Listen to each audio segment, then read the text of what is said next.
Right, welcome ladies and gentlemen. Quentin Tarantino has long been rumoured and basically confirmed that he had been working on a Star Trek movie. It was R-rated, which copped a lot of flack from a lot of people.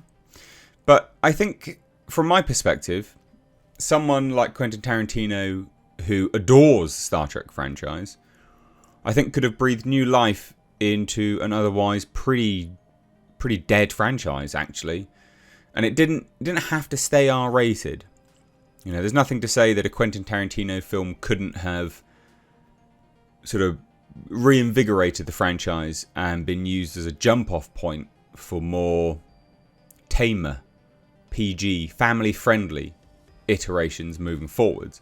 But the thing is, these kind of films, with these franchises anyway, studios require a sign that they can invest money in them. And the previous J.J. Abrams movies, you know, they had huge astronomical budgets, and they wanted billions for them as well. They wanted MCU money, so not billions, but billion. And so seeing the declining profits each time gave Paramount pause for thought on investing any more money into this as a property and a franchise. And that's why we ended up just getting arguably really terrible TV shows for a while.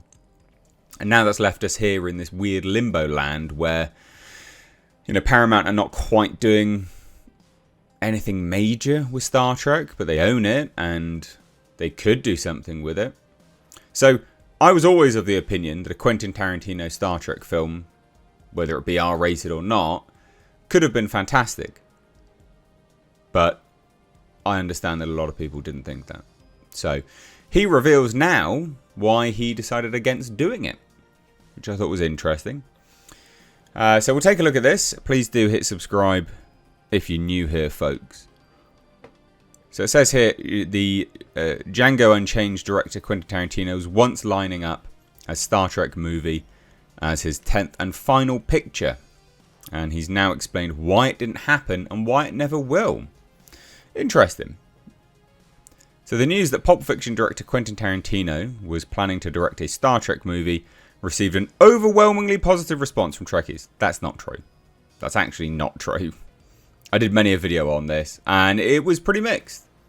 There were people that could see it from my perspective, because obviously I explained it just like I have here, and there were people that were just massively against it, that it would just destroy Star Trek, and Star Trek's not meant for curse words and stuff like this. There's nothing to say that the dialogue had to be changed, but you could still do an R-rated Star Trek from a perspective of blood and gore. Nothing wrong with that. I mean, they shoot people all the time. Like, you'd think there'd be some gore coming out, but alright. So anyway, Star Trek 4 had completely stalled, and his R-rated take on the franchise had the potential to be unlike anything we'd seen before. Like I said, breathing life into an otherwise dead franchise. Project has since fallen apart, with Paramount Pictures instead focusing on a new prequel movie. Ah, yes. That's what everyone wants. A prequel. Alright. With Andor filmmaker Toby Haynes attached to direct from a screenplay by Dark Shadows writer Seth Grahame-Smith. Now, Toby Haynes, who did Andor, is great. He is great. Like, his work on Andor was brilliant. You know, Andor was a collaborative approach. But each and every single episode, from a filmmaking perspective, from a directorial perspective, whether you agree or disagree that it fits in with Star Wars or not is actually besides the point. Just from a technical perspective, Toby Haynes is great. So it says here, the studio reportedly intends to still make the final chapter of the Chris Pine-led era of Star Trek movies. When? With Steve Yockey of The Flight Attendant attached to write a new draft of that screenplay. Is this the movie that like Chris Pine was attached to that he didn't even know he was attached to? Because if so, I don't think that's ever happening. Also, like, my God, how old are these people going to be now when they finally make Star Trek 4? What are they going to do? Like, flash cut. You know, Kirk has been lost in space. Like, I mean, that's what we're working with here, isn't it? Because he's going to look really old by comparison to when he started these movies. By comparison to the last movie, he's going to look really old. That's just the aging process. If you don't pull your finger out your ass and make these movies quicker, you're going to have to try and explain it somehow or gaslight the audience into believing that he's still young Weird. So anyway, as for Tarantino's scrap plans, it all comes back to his desire to make 10 and only 10 movies as a filmmaker. He says it's never going to happen, he tells Bill Maher in the video. It says there's been so much misinformation about what it was going to be. Nothing but misinformation. I live in a special zone, and part of my zone is because I'm not on Instagram and Facebook. I'm not creating this constant dialogue with the world, with what's going on with my life. Best way to be, mate. I only have a Twitter because of what I do here. Follow me on Twitter at Missed Reviews. But I certainly wouldn't. I don't think I would have. I barely post on Instagram. I've got an Instagram as well, Missed Reviews. But I barely post on these things. It's just meh.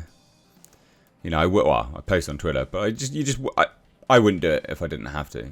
But you kind of got to expose yourself, phrasing, to the world when you do these things. Consequently, he says, if you're Joe Schlemocker and you're some transient reporter of some kind, if you hear Quentin is going to make a Star Trek movie or make a movie called The Movie Critic or any effing thing, it's a little bit like that guy who wrote the Howard Hughes biography that ended up being a hoax.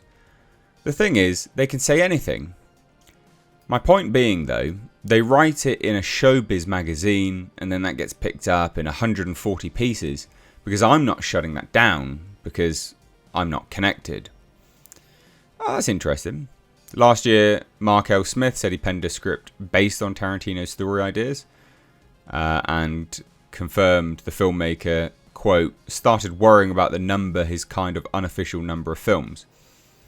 I remember we were talking and he goes, if I can just wrap my head around the idea that Star Trek could be my last movie, the last thing I ever do, is this how I want to end it?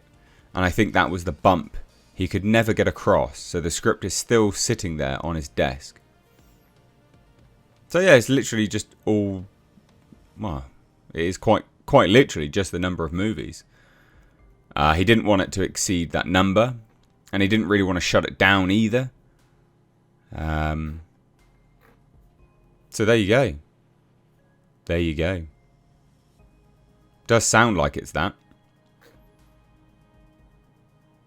So that's why it's never going to happen. It'll be his last film. He doesn't want to do that. Oh, is he still making The Movie Critic then? Because he almost shuts that down here, doesn't he? If you hear Quentin is going to make a Star Trek movie or make a movie called The Movie Critic or any effing thing, it's a little bit like the guy that wrote the Howard Hughes biography that ended up being a hoax. Thing is, they can say anything. Is he not making The Movie Critic then? I don't know. What do you think? I think this is interesting. Like I said, I quite like the idea of a Quentin Tarantino Star Trek, quite frankly. But I'd love to hear your thoughts, so drop it down below. Cheers, take care. Bye-bye now.